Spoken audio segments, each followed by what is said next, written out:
We had a team of 12 who came down for our spring break, and we started working on making walls, putting up CMU block for this building. Working on a church here, building. Right now we're working on putting up CMU wall. It's very interesting. There's no machinery to help us out.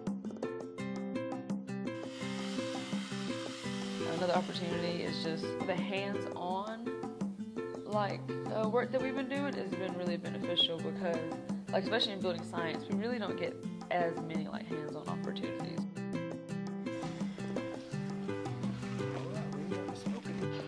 In building science, we have been encouraging students to study abroad since about 2002. An experience like this is very beneficial to the students. Not only the means and materials, the methods are vastly different, but also the cultural experience. We're a little spoiled in the United States that English is the language of international business, but trying to work in a team and converse with the maestro here and to show us which wall to be built and which column we need to form up. This is such a great opportunity to kind of work alongside the Ecuadorian people. We're not coming down here and necessarily showing them how us Americans do it, but we're working hand in hand on the job site using tools and technology and methods that are really appropriate for them and ones that they can do with relatively limited budget and limited resources. And so by coming and working alongside of them, helping them help themselves.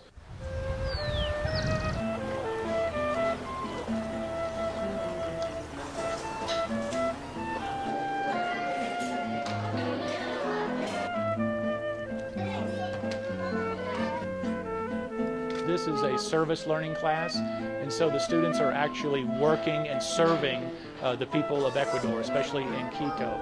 And part of this class is we go to former projects, Mamayolis, and see what other volunteers have done in the past.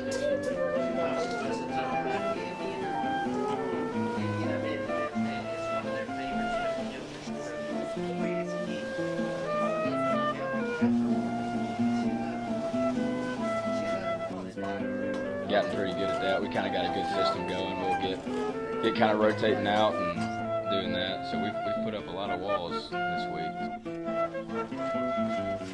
I think great to see Auburn students giving up their spring break, their free time to come back and invest it in these people. Fortunately, my employer is very good about making sure I finish up school and do whatever I need to do for it. They understand school is first. And I told them what I wanted to do, and they said, we're more than supportive. We'd love for you to have the opportunity. I had to go to my grandma, my parents, and my church to raise money to come to this trip. I know two of my co-op buddies, just off the top of my head, that would have come. I've done mission trips before, but didn't have $2,000 laying around to come to Ecuador. If they had a scholarship opportunity, more people would come. I completely believe that. It is really such a great opportunity for our students. But we've kind of leveled out a little bit in 10 students each time. And we have 10 students this year. But I know there's many more students that would really like this opportunity. And really, it's a common barrier for not only service learning classes, but study abroad classes, is the financial aspect. And what we would really like to do is not bring one team of 10 students and 2 faculty, but maybe 2 teams or 3 teams to be able to do that.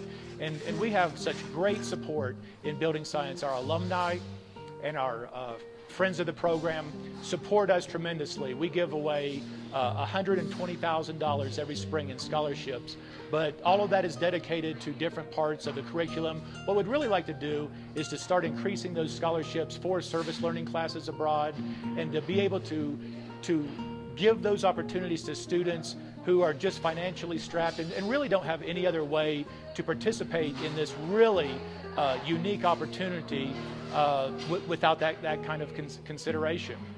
In the big picture, first I'd hope that they developed a bigger heart for service. They're going to be the construction leaders of tomorrow. And our industry has a real responsibility to give back to others. And so if we can begin to plant the seeds of serving others in their hearts, then I think that would be a great thing. Second of all, I think that our students do a great job of working with people that are just like them, but sometimes are challenged when they have to work with people from different cultural or ethnic backgrounds themselves. And so it's a great opportunity to put them in a collaborative environment with people that are very different, speak a different language, have a different set of social skills, have a different set of really life's priorities. And to have them work hand in hand with them for a week is just really an experience that we can't duplicate somewhere else. Engaging with local people, some of the sites we visited, we get to, like we had a tour guide and we went to see the brickyard, and like they all seem really nice and they're informative. They want to let you know what's going on and make sure you have a good time and love their country. When you look at the walls, it's basically like you can see the kids. You're building it for the kids. You really can see the kids' faces on it. You're doing something for younger children who really need it. It's something that keeps them off the street, you know? If you can keep one kid off the street, then it definitely is a help to the whole community. We're about to do the zip line in Ecuador, and students are having a lot of fun and having a great weekend. The tourist project.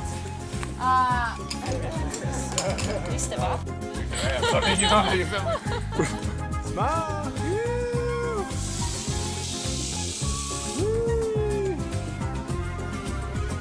That are made from palm leaves that are cold shot.